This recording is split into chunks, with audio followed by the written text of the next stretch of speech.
Hello. How are Hey, you today, Cheryl? I'm excellent. I'm excellent. We were talking about the best Awesome. parts of entrepreneurship in our last video. And so, of course, now we want to do the opposite. What's the worst parts of entrepreneurship? And just toss one out and we'll just popcorn it around. Not getting paid by clients. Yeah. That's one. And sometimes it's I think we pick the wrong clients or we take too long with a client that we know really wasn't a fit. Like sometimes we have that feeling when we take a client on that this isn't a good fit.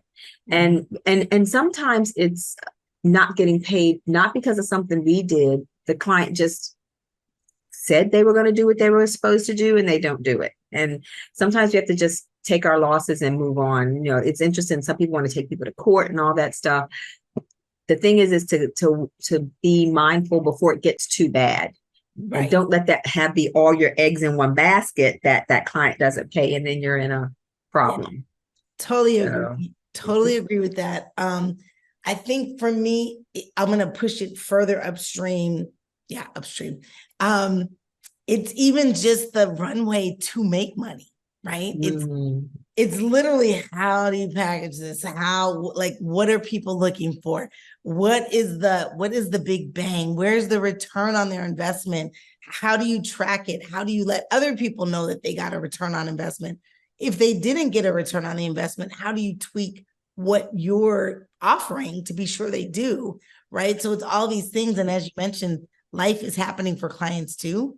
And yeah. so, I mean, literally, we don't have a magic, looking glass where we can say, "Oh, don't engage now because there's something coming up," right? Right, right. So it's all of those things. So definitely I would say I want to say lack of stability in the financial, Ah, right? I mean, there's just this idea that we're only as good as we can be in how we package it, and then in how we I won't even call it just invoicing, but how the rules of engagement, right? yes. Getting paid, right? How we develop the rules of engagement. I will add to it the uncertainty. Like, well, let's just stay in uncertainty, right? It's pretty much the foundation. Yeah. The uncertainty of the roadmap, right? Entrepreneurs, Mm-hmm. you can look around and see success, but I mean, we don't have like a here you go, this is what you do every day, and don't worry about Yes. anything coming in your space. Like, no, you're wearing different hats all day long, changing, Yes. the demeanor, the voice, the energy. And so there's this uncertainty. And we were talking, um, large companies fail as well, right? I mean, we know the Yeah. failure rate of small business is higher than major corporations, but like when and I'm going to throw out some old companies. This one's not as old, but when Bed Bath and Beyond fails, they Yes. knew they were failing. We all knew they were They're failing. failing. Yes. Sorry, Bed Bath and Beyond. Yes. The We coupons saw weren't. it. The coop they just weren't. So we knew they were coming along the path of failure. I would say, maybe 7 to 10 years ago. And Mhm. so entrepreneurs don't get that runway. Like, Yes. we just don't get that runway. I mean, I'm guessing there's some areas startups may get a runway because they get funding. But if you're Yeah. a solopreneur entrepreneur, you likely don't get a runway. You're either burning through your own investments or you're simply a starving entrepreneur. Well, And I asked you a question earlier because I'm pretty sure you'll have the answer. So when do we know that your entrepreneur journey is literally a hobby? Like officially. and I will say I don't have an official answer for that. I know intuitively, I think that when I see a business that is consistently not making money, that they're not priced in a way for profit to come in, or they're not getting enough revenue in to cover the expenses, and that's happening over and over and over. So if there's like 6 months where you're losing, and you're putting your own personal money in and you're running out of personal resources, and you don't have a way to turn that around. So I think for me, I don't know if there is a hard and fast formula. I probably should, I will check that out after this. But I think most people look at 6 to 8 months. Like most people don't have the finances to go a whole year of that. Right. COVID showed a lot with people that, and one of the things, that's why we recommend, there's this thing called profit first, where pay yourself first, put some profit aside first. Just like we have personal savings funds where we put aside 3 to 6 months of our expenses, business owners should do that too, and put aside money for those down times. But if you're constantly don't see where you're going to bring more business in, you're not able to bring more business in, people don't seem to want what you have to offer.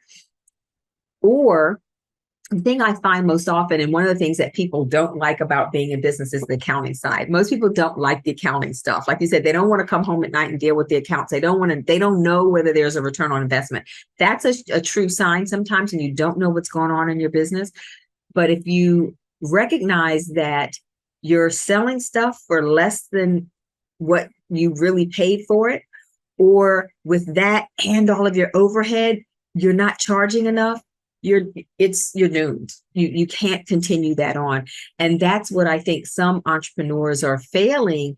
That's a surefire way to say, you know what, and the other trigger is when your bank account is not showing enough money to cover all your bills. And you're not spending frivolously. Like some people commingling, and they're spending, they're paying for their child's tuition while they're also covering their bills, and they're like, I can't make it. Well, the child's tuition is not supposed to come out of this. Or if you need salary to cover your child's tuition and this isn't covering it, then you need to either bring in another stream of revenue or raise your prices. But all that to say, I'd say if in about 6 months you haven't turned some things around, you need to really consider what else can you do. Or you need to make some shifts. You need to, yeah. Y'all, that was a whole masterclass right there. That was a whole masterclass. Literally, thank you for that. Like, so even when you were saying consistently, I didn't know if you meant year over year, or month over month, and you were saying month over month, and you gave kind of a guideline around it. So that was like really, really great information. And I will also say, to Joyce's point about operating expenses, more or less, if your numbers for sales, if for some reason you are not able to get in sales conversations and submit proposals or quotes or whatever your business model looks like, that likely means that you're not doing the numbers needed to generate revenue, which in turn flows to everything else. Everything Joyce just provided, right? So the heartbeat is sales revenue, unless you're in a different model, right? Nonprofit. The heartbeat is sales, and you have to be tracking those numbers so that So I'm going to also point out, like, I was listening to you and you're like, if there's something that isn't selling or it's not selling for the right price, my biggest pet peeve is not knowing your numbers and you're selling something for the grocery store margins, or you're underwater, right? That's just a pet peeve of mine. Yes. Number one, know your numbers. And number two, I think the second piece of it really it's literally understanding that if something isn't selling, maybe you morph or shift. And what comes to mind is the Cheetos, the company that makes Cheetos. So I don't know if anyone knows this, but those crunchy Cheetos, I think it's the crunchy ones, those were a mistake, right? I think it was the crunchy ones or the spicy ones. The mistake, right? And so they made a mistake, and somebody that worked at the company said, well, let's try to produce a bunch of them. And it's a whole different line of item. Right. So doing well. Right. Doing extremely well. I don't need them, but doing extremely well. But like, you can look at your model and just make a decision to either pivot, change, maybe it's stop and restart, right? Yes. I mean, companies do that all the time. And so I'll leave that there. It's just, like, as an entrepreneur, you have to be creative, right? And so it's the worst part, the essential requirement of being creative, but within a structured framework, right? Yeah. Because you can't just be out there winging it. And that's what I think a lot of people don't like is the structure. Some people get into entrepreneurship thinking I can just do whatever, however, whenever. Nah, we have rules to follow too. And yep, Yeah. there's a box. We can stray outside the box, but I posted today about calculated risks. Right. You can do things, but calculate it. Know Yeah. your cost. Know what you're going to do. Yes. So I yeah. love this. I love Yeah, for sure. it. Okay. And the last thing I'll add real quick is the imposter syndrome. I think for a lot of people, the thing they don't like about entrepreneurship is putting themselves out there. Like, you talk about being shy girl, and some people are like, I can't do this. I don't think I'm good enough. And it's hard. It can be hard. And there's no, as you said, there's no rule book, but you just got to do what you got to do and just build your plane while you're flying sometimes. Do it afraid, as they say, false evidence appearing real. I totally false evidence, false. I stepped on her. False evidence appearing real. Fear. I love that. Right. I will say, find someone to help you. Like it's entrepreneurship, solopreneurship it can be very lonely. You can be in your own silo. Find the right people to help you with the right things. Right. So don't look to one person to be everything that you need. Right. You've got a lot of options and access to different resources now. Build your curriculum, build your own curriculum to get where you want to be. And if you need someone to help you build the curriculum, find that person. Right. Yes. So, and I think we need to have an episode about AI because AI can help with a lot of this. So we're going to have to talk about that. We will definitely be back to talk. Yeah. Okay. So let's see. So because we could talk about this forever. Yeah. So we go too long. I'm Cheryl Parks. Most people know me as a sales growth coach around these internet streets. I help people find their unique and natural voice so they can sell confidently and competently so that they don't they eliminate feeling salesy and scripted. They can build the business that they need and they dreamed of and live their best life. All right, Cheryl. And I'm Joyce Chesley Hayward, Fusion for Business. I'm a profitability expert. I love to help businesses to do what they love to do so they can have that balance, love their business and love their life, because I believe that is profit freedom. And that's the name of my book. I'm a CPA and we do all things accounts and accounting and help businesses to be profitable. Yeah.